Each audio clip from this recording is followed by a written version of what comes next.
किसी तत्व के परमाणु के किस कक्षा में, या ऑर्बिट कहिए, कक्षा कहिए या कोश कहिए, किस कोश में या किस ऑर्बिट में या किस कक्षा में कितने इलेक्ट्रॉन पाए जाते हैं, इसके बारे में इस वीडियो में हम लोग बात करेंगे। इसको समझने की कोशिश करेंगे।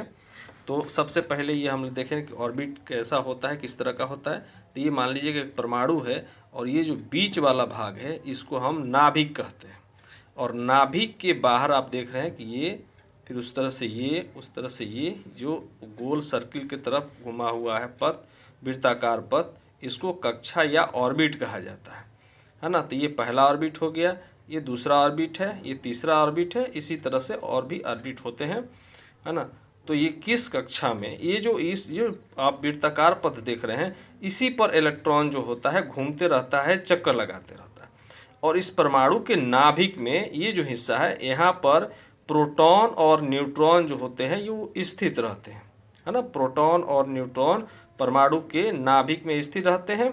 और इलेक्ट्रॉन जो होता है ये परमाणु के नाभिक के बाहर जो ये वृत्ताकार पथ है, जिसको कक्ष या ऑर्बिट या सेल भी कहा जाता है या कोश कहा जाता है, इस पर वो चक्कर लगाते रहता है। तो परमाणु के बाहर जो ये वृत्ताकार पथ हैं या कक्ष हैं, ऑर्बिट हैं, तो किस ऑर्बिट में अधिकतम कितने इलेक्ट्रॉन रह सकते हैं, इसकी संख्या हम 2n² से ज्ञात करते हैं, है ना। यानी किसी तत्व के परमाणु के विभिन्न कक्षाओं में इलेक्ट्रॉनों की अधिकतम संख्या 2n² से ज्ञात की जाती है। यहाँ n जो है वो कक्षा की संख्या को सूचित करता है, यानी कि कक्षा की संख्या अगर पहली होगी तो वहाँ पर n का वैल्यू हम 1 रखेंगे। अगर कक्षा की संख्या यानी कि ऑर्बिट संख्या, ऑर्बिट नंबर अगर 2 है तो वहाँ पर n का वैल्यू 2 रखेंगे। ऑर्बिट नंबर अगर 3 है तो n का वैल्यू 3 रखेंगे। ऑर्बिट नंबर अगर 4 है तो n का वैल्यू वहाँ पर 4 रखेंगे, है ना। इस तरह से जो कक्षाएं हैं वो ऑर्बिट जो है वो K, L, M, N, O, P, ये 6 ऑर्बिट होते हैं। और इनका सब ऑर्बिट भी होता है, सब ऑर्बिट उपकक्षाएं जो S, P, D, F के नाम से जानी जाती हैं।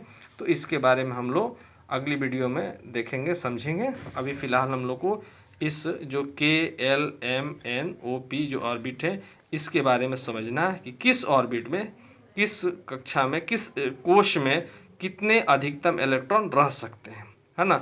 तो जो पहली कक्षा है, पहला जो ऑर्बिट है, उसमें अधिकतम कितने इलेक्ट्रॉन रह सकते हैं, 2, है ना। n का वैल्यू जब 1 रखेंगे तो यहाँ पर 2 गुणे 1 का जब स्क्वायर करेंगे तो 1 हो जाएगा, 2 से 1 में जब गुणा करेंगे तो 2 हो जाएगा।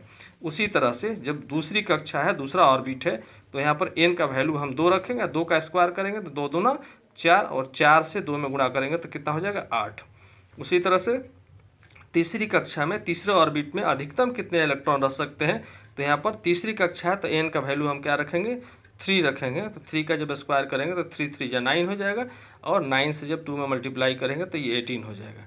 यानी कि पहली कक्षा में अधिकतम 2 इलेक्ट्रॉन रह सकते हैं, दूसरी कक्षा में अधिकतम 8 इलेक्ट्रॉन रह सकते हैं, तीसरी कक्षा में अधिकतम 18 इलेक्ट्रॉन रह सकते हैं, चौथी कक्षा में अधिकतम 32 इलेक्ट्रॉन रह सकते हैं, पाँचवीं कक्षा में अधिकतम 50 इलेक्ट्रॉन रह सकते हैं, और छठी कक्षा में अधिकतम 72 इलेक्ट्रॉन रह सकते हैं। तो ये अधिकतम संख्या है ना। ज़्यादा से ज़्यादा इतने इलेक्ट्रॉन किस कक्षा में रह सकते हैं, इसका यहाँ पर विवरणी आपको दिया गया है, इसका डिटेल दिया गया है, तो इसको समझ लेना है। तो अगर आपसे पूछा जाए कि किसी परमाणु के तीसरी कक्षा, किसी तत्व के परमाणु के तीसरी कक्षा में अधिकतम कितने इलेक्ट्रॉन रह सकते हैं, तो आप क्या करेंगे कि तीसरी कक्षा की बात हो रही है तो n का वैल्यू आप 3 रखेंगे और 3 का स्क्वायर कर देंगे, चूँकि 2n² सूत्र है ना। तो 3 का जब स्क्वायर करेंगे तो 3 3 या 9 हो जाएगा, और 9 से जब 2 को मल्टीप्लाई करेंगे तो क्या हो जाएगा, 18 हो जाएगा।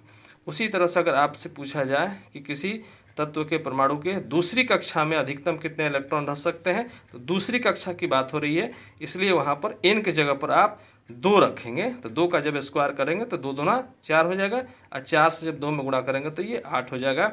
यानी कि किसी तत्व के परमाणु के दूसरी कक्षा में अधिकतम ज़्यादा से ज़्यादा 8 इलेक्ट्रॉन रह सकते हैं। तो किसी